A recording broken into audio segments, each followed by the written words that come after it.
to Off the Ball, the most petty and ill-informed sports programme on radio. Shredded Nerves, the life of Bryans. And Oasis, they're brothers, I believe. I'm Stuart Cosgrove, he's Tom Cowan, and you're tuned to the odd couple of Scottish football.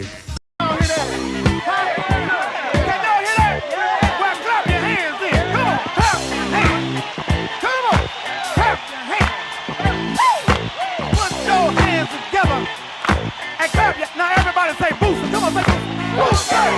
Everybody, come on. Booster.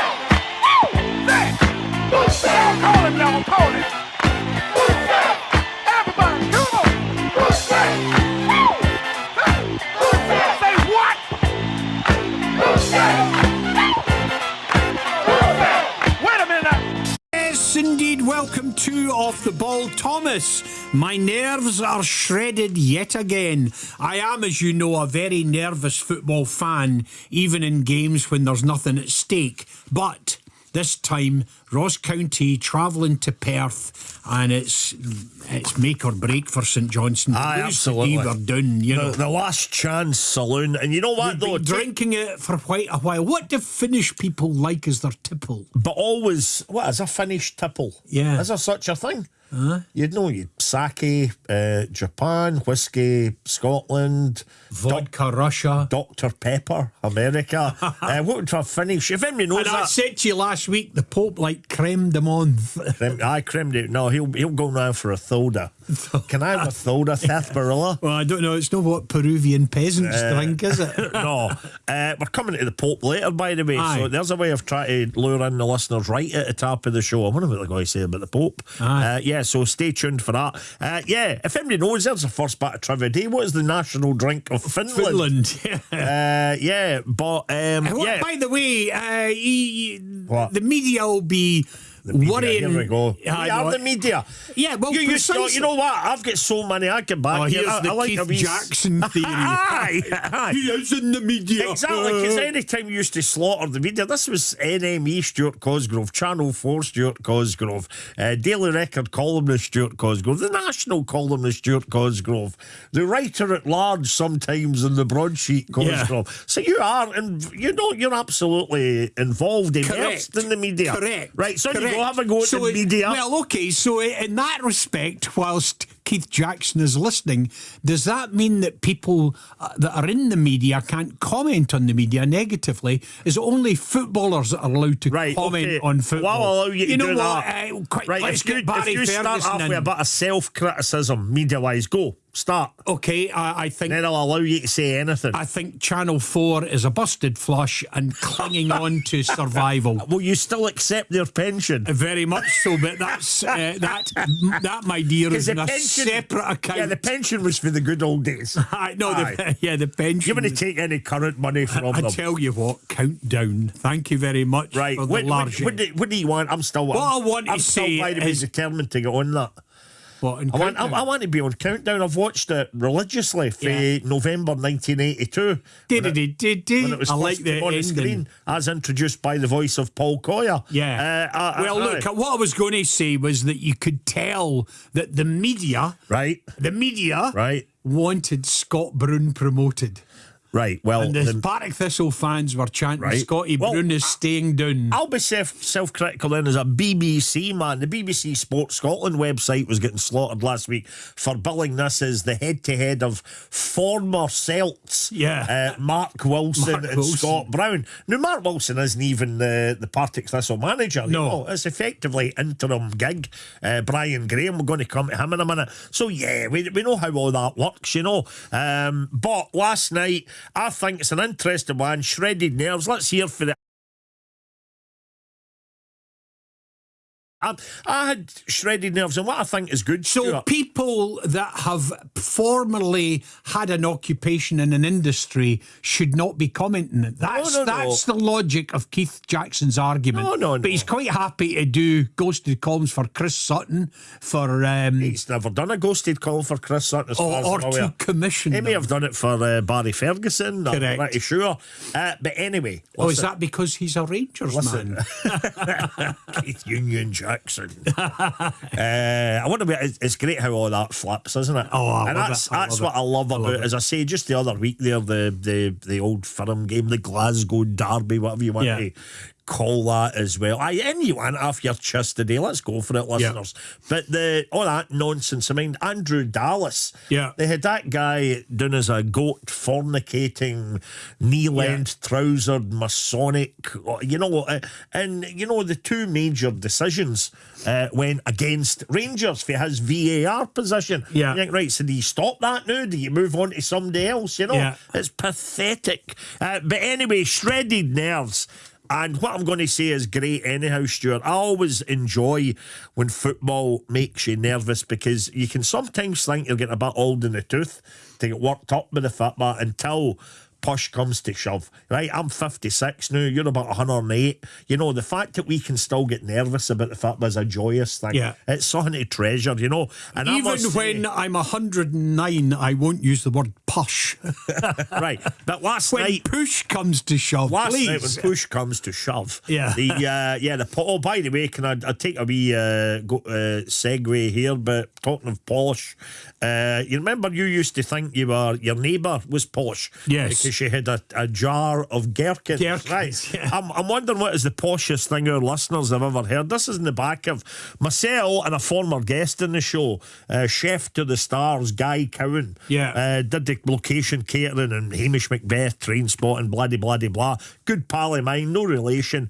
We were at a very, very nice house last night in a very, very posh part of Glasgow. Yes. And it was myself and Guy had been an auction prize at a charity night for the Beatson in Glasgow, He the was gonna legendary cook you, Beatson. is that- No, Guy does the food and I was your waiter for Right. the evening, right? So we went to this very big house in White Craigs in Glasgow, Excellent. right? Very posh. Excellent. Massive house, one of these that's got a service station halfway up the drive, right? Huge place.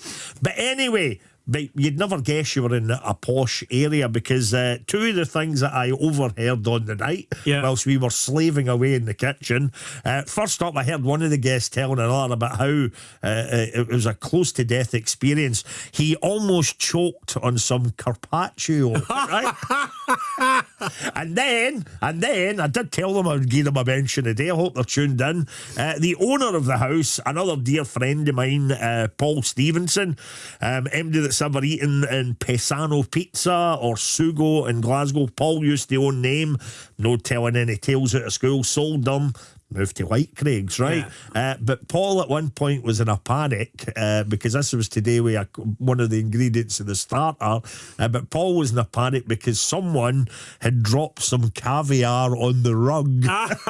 I have never heard that growing up in Motherwell about anybody nearly choking on carpaccio or having caviar on your rug. So if you've got anything posher than that you have ever overheard or even own up, was it you who said it? When my dad was over in Moscow as a trade unionist, obviously I was a kid and I couldn't really quite get the joke.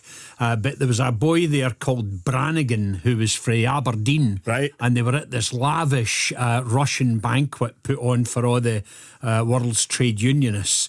And this, the caviar was on the top of the ice and they were given bits of bread. Right. And this Brannigan apparently had said, "Pass me the bramble jelly, Jack." And I have to say, my mum and dad and all the adults would all laugh at this. And I was a wee boy thinking, I don't get that. The only reason I remember you telling me that before, and it was years ago, is because it led me to what was the mushy peas mix up? Oh, with the that chippy?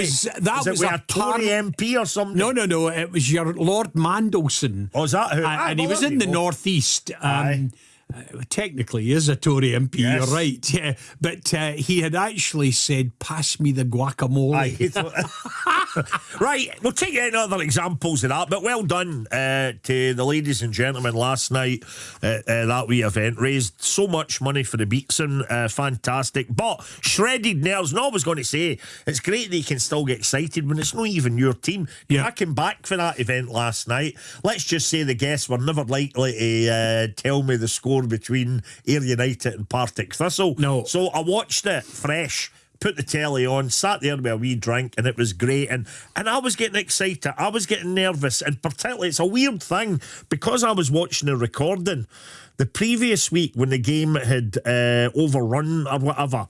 I knew that if it started eating into my recording or still game at 10 o'clock, that it must have gone to extra time. Yeah. But my recording of still game was intact. So I thought, this has finished in regulation time. Yeah. So I'm watching it get into the last 7 or 8 minutes, knowing that something must happen for the game to finish after the 90 minutes plus extra, plus added time. So it was very, very exciting, very, very nerve-wracking watching it. Thoroughly enjoyed it. Commiserations to Ayr United. I think next year is a big, big year for them. They didn't bring in Scott Brown to stay in the Championship. They didn't bring in a player like Curtis Main for the league above and pay money to stay in the Championship. And they certainly didn't get the new stand and all the other bits and pieces at Somerset to stay in the Championship. They've been in the lower leagues for 50 odd years now, Tom. So to get back to shredded nerves, let's hear for everybody that's got shredded nerves today. We've got the race for third in the top flight and the European prizes that are up for grabs there. Stuart, genuinely, you reckon nothing less than 3 points and St Johnstone are toast? Well, do you know what? See if we draw, we're done. Right, okay. It is the last chance saloon. We've been drinking in it for a month now. Yeah, and what I like, and I think there's been talk this week in terms of reconstruction, doing away with the two-leg playoff games, which I like the idea. I think they should be played as a final. Last night's game compared to the first leg, night and day. Yeah. The last. And what they're talking about is to give, and it's good as well, because sometimes there's a gulf between where clubs finish in the league. They say, how come we have to play them in a playoff? We finished 17 points ahead of them and they're getting another chance get up as well as us. And what they're talking of doing was, it'd be, in terms of your league position, the higher you are, you would get the home game then. Yeah. It would be your ground to give you the nod, the merit for finishing above the other teams. Yeah. And that seems fair enough to me, right? Well, talking about shredded nerves, I had a huge shredded nerve experience St Johnstone Motherwell end of last season, because we had Dimitar Mitov in goal now at Aberdeen, and Theo Bair, now I think he's in France, in Rennes, is he? 23 goals last year. Aye. Kevin Van Veen, 33 was it the year before? This year we had the 5-way tie on 4. And 4, I know, it's terrible. But the thing about it is, you had 5 that scored 4. Once it gets down to 2 that scored 4, you're in trouble. Because Theo Bair was taking the penalty right at the death, and Mitov saved it. I have never been more shredded, because if that had gone in, I think we were down or pretty close to it. No, absolutely. And as I say, the Championship playoff, here we go, which brilliantly they are at the second leg stage here. So you've got Airdrie at home to Stenhousemuir today. Airdrie kind of cruising that a wee bit, 3-1. Cove Rangers at home to Queen of the South. Although Stenhousemuir's the last goal, the one that they got, just gives them that wee sprinkle of hope, doesn't it? Well, the 3-1, that to me says Ibrox 2015, we were 3-0 up, raced into a 3-0 lead. The fact Rangers got a wee goal back, we were taking nothing for granted. They always think, could they win 2-0? Absolutely. So Cove Rangers, Queen of the South is 0-0. League One, tell us about all your shredded nerves. Scottish League One playoff semi-final second leg, Annan against Elgin. That is sitting at that's sitting at 4-2, of course. Annan Athletic are up 4-2 there at home. East Fife against Edinburgh City. East Fife 0.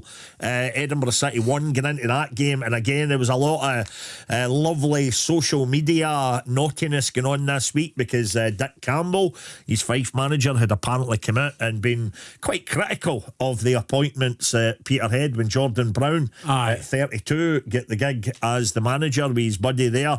And, bottom line is that it seemed that East Fife were going to be a shoe-in for that. But no, Peterhead won the title with a bit to spare. So I did have a wee snigger. We're going to be coming on to him later, but I did have a wee bit of a laugh. Did you see that meme about sports scenes coverage of the Pope? sports scenes coverage That in the was folk. brilliant. No. Aye, they were in the studio, and it was just a kind of stupid meme. And the Stephen Thompson character is saying, "I can't believe that they've turned their back on Malky Mackay and Peter Grant." You know, when Did he they say going to that, go aye? for a Scottish book? No, it was a joke. Right, it was just really good. It was Because very again, we're going to come to that, by the way, the team of the week. But of course, everybody used to chuck in that as the Pope's 11. That was your colloquial expression, of course, for Celtic. Yeah. Only an excuse used to love doing the gags about. At one point, they had the head of the Catholic Church in Scotland, Peter Grant. Yeah. I remember that in one of the live shows, and Peter was in the audience killing himself. Yeah. But we're going to come on to that. I love the way you said the character Stephen Thompson. we must add that these are real people, right? Yeah, Sports yeah. scene is But it was not just a very drama. funny that they went for a kind of really old hat Scottish meme about why are they going for a foreign pope when they could have had Malky Mackay. And the other biggie, and here's my argument again for when it comes, forget the 2-leg nonsense. You've got the biggie, if you like, the history defining, history shaping tie between East Kilbride and Bonnyrigg Rose. Now it's the first leg of that today. If ever there was a game, it was Is crying there a out Rangers Celtic to angle play. in this? Aye, give us. We need that to see if the media, because it's been largely overlooked, I must say. Can you get your Celtic and Rangers angles in, please, to East Is that Kilbride? you criticising the media? Against, yes, and I'm part of it. Self-critical. What do you want me to say? I mentioned the BBC Sport thing earlier. Yeah. And I'm part of that, and about the Mark Wilson Scotty Brown thing. So there, Scotty Brown, is that who Your you pal, are? East Kilbride against Bonnyrigg Rose. That's crying out. They could have played that at, let's think of the geography, East Kilbride and Bonnyrigg. Where could they have played that? A nice wee neutral venue, and just had Livingston's grand there. So, Maybe, aye, it's probably a wee bit too Fir Park. close to Bonnyrigg. I don't know, but they could have just played that as a one-off, make it a proper big final, A cup final, instead of this first leg nonsense. But shredded nerves, that's what we're getting at there. We spoke about 101 other things there. We're also talking about the life of Brian's. That takes us back to last night. Brian Graham, what a story, and his 100th goal.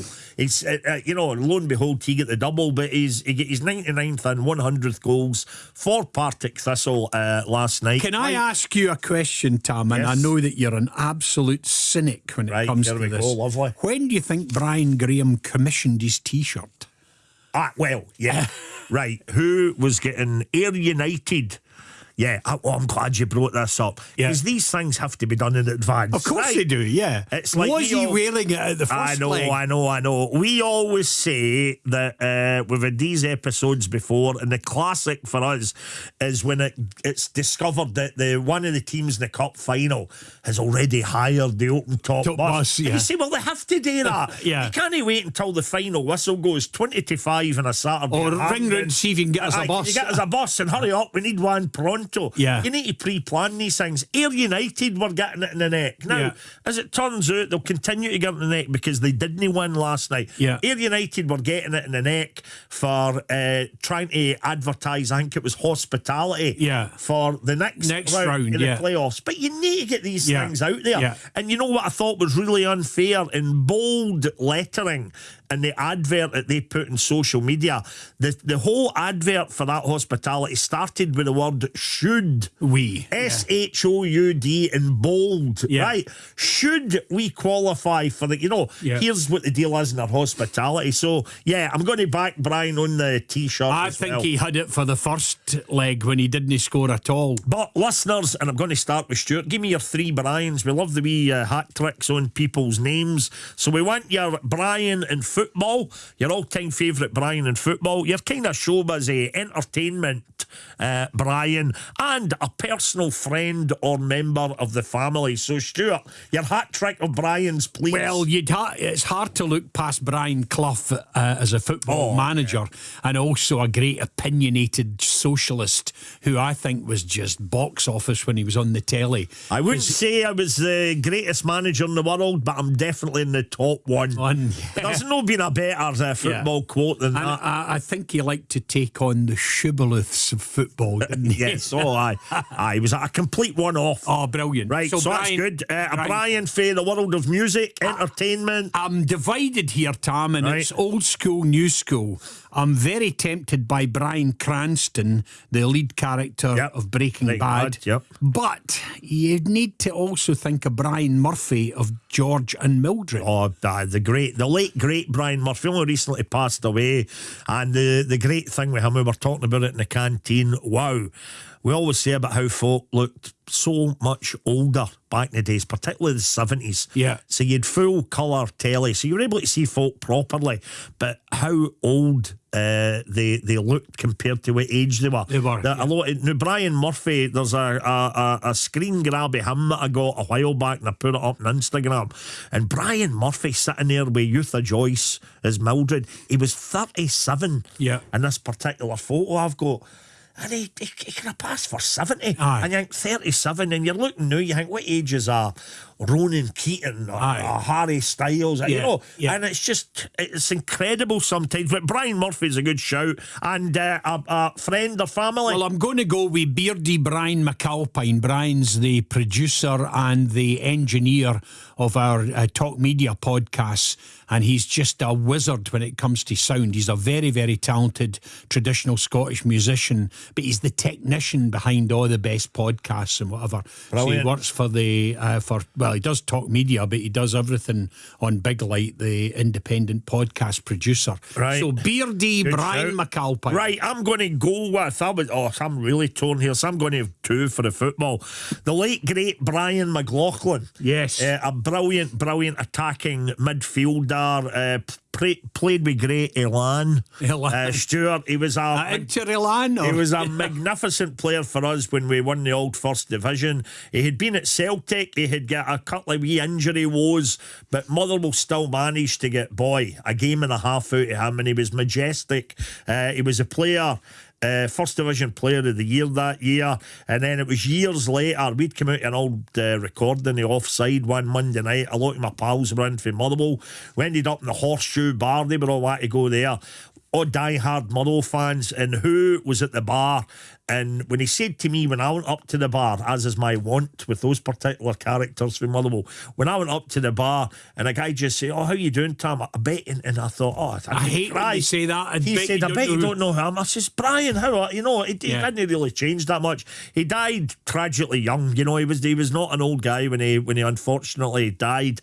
But Brian McLaughlin was brilliant. And on a cheerier note, because he's no longer with us, big Brian Martin, big buff, who, as I say, he was like, with a period, and I was probably one of them that raised an eyebrow when we got him for St Mirren. Tommy McLean paid £275,000. He had a partnership then with Peter Godfrey, which a lot of folks sniggered at. We brought him into Motherwell, and at times he was like Beckenbauer. Yeah. And lo and behold, he got into the Scotland squad. He scored like a 40-yard raker at Ibrox for Motherwell. Great big guy. But so I'm torn between them. As a kid growing up, Brian Cant. There's one. Well, wait a minute. What about Brian McClare? Has he been bumped to your team? Well, Brian McClare, but I know Brian McClare, that festive period, season 82-83, which was just unbelievable. A player doing that now. We beat Rangers 3-0. A few days later, beat Celtic 2-1, and Brian McClare scored all 5 of our goals. Wow. No wonder he soared after that, And I must say, he was very good. I'll get them a wee plug. The Let's Be Frank podcast. We had Simon Houston and Frank McAvenny, of course, on to plug the podcast. They had Brian McClare as a guest recently, and I always knew he was a smart guy. You know the stories about his chemistry degree and all the rest of it. And because he's recently been looking quite dishevelled, folk seem to forget the brains that he's got in his head. But some great stories on that podcast for Brian McClare, and great stuff about David Beckham, and particularly his good lady. Yeah, so But anyhow, so I'll not forget Brian McClare. Brian Cant, as I say, forget Jeremy Hunt. There's one to conjure with. But Brian Cant, the Play School, Play Away legend. When I was growing up, he did the voiceover of all the great wee kind of puppet shows like Camberwick Green and Trumpton. Brian Cant was everywhere when I was a kid, so good old Brian Cant. And I'll go only because I was reminded this week for a variety of reasons. My mate Jim picked out an old article I totally forgotten about. It was done about me in the Herald 2001. About basically my love of greyhounds and Shawfield Dugs. So when I read that, I was getting quite weepy about the names of the Dugs were there, stories about the Dugs that I'd even forgotten about. And when we had our wee posse, it went to the Dugs 3 times a week. So I'll mention old Brian Jackson. Yeah. It was normally me, Jim, Sandy, Brian and Big Graham. So with fond memories of Shawfield Dugs and that stadium that, alas, is no longer with us at all. It'll be Houses or a Sainsbury's before we know it. So I'll go with Brian McLaughlin or Martin, Brian Cant and Brian Jackson.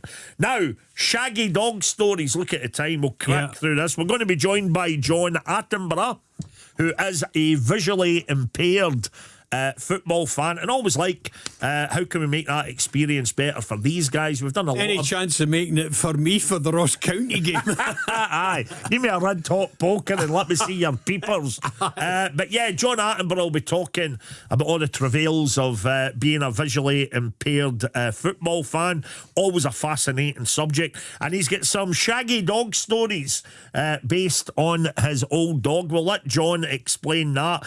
But any of your shaggy dog tales, you are face to face. I've not thought of that one for ages. There was mine when it cured my sickness, when adrenaline, and today the old line, it was the day that I realised that adrenaline is brown. A New Year's Day game, bring them back, and me and the boys were going down to Kilmarnock for a Kelly Motherwell game. New Year's Day, I was feeling ill, sitting in my mate Neil's motor. And we had to get off. We were doing, if you like, the old road. It was pre-M77. And I said, I'm going to be sick. I'm going to be sick. And I got out, and there was a wee kind of a cottage in the back garden of the cottage with a wall that looked onto the main road. And I just get both hands against the wall, ready to vomit. And my hands were matched by 2 paws at the other end. And this giant snarling, I dug it, looked as if it could have eaten me in 2 mouthfuls, right? And I'll tell you what, I wasn't sick. And see, just that adrenaline rush, the fear, that was me. I was cured. So there's a good cure for sickness. Hey, by the way, you've also reminded me of something that it's always been a kind of weird thing, this, where they do the draw of the season of when the games are. And they have that day when it's Derby Day. And it's miserable. It happens to Motherwell and St Johnstone, where you're just left with the other team. I know, and we were happy, except I think even just because the geography. Because that would have been the day of Celtic, Rangers, Dundee United. Exactly. You know, and again, with Motherwell, we for a while, we tended to get Kelly's part of that. But I think we also, a wee spell, maybe St Mirren. But again, the distances weren't great. So, probably suited us. But you've never had a dog and you've had allergies? Not interested. Did you have something maybe as a kid, one bit you and that put you off them? No. I just, you know what? I'm being terrorised just now about getting a dog. But here's the theory about it. I know I'm the Muppet that would have to get up at 5:30 and take it for a walk. And I'll be the clown. Absolutely.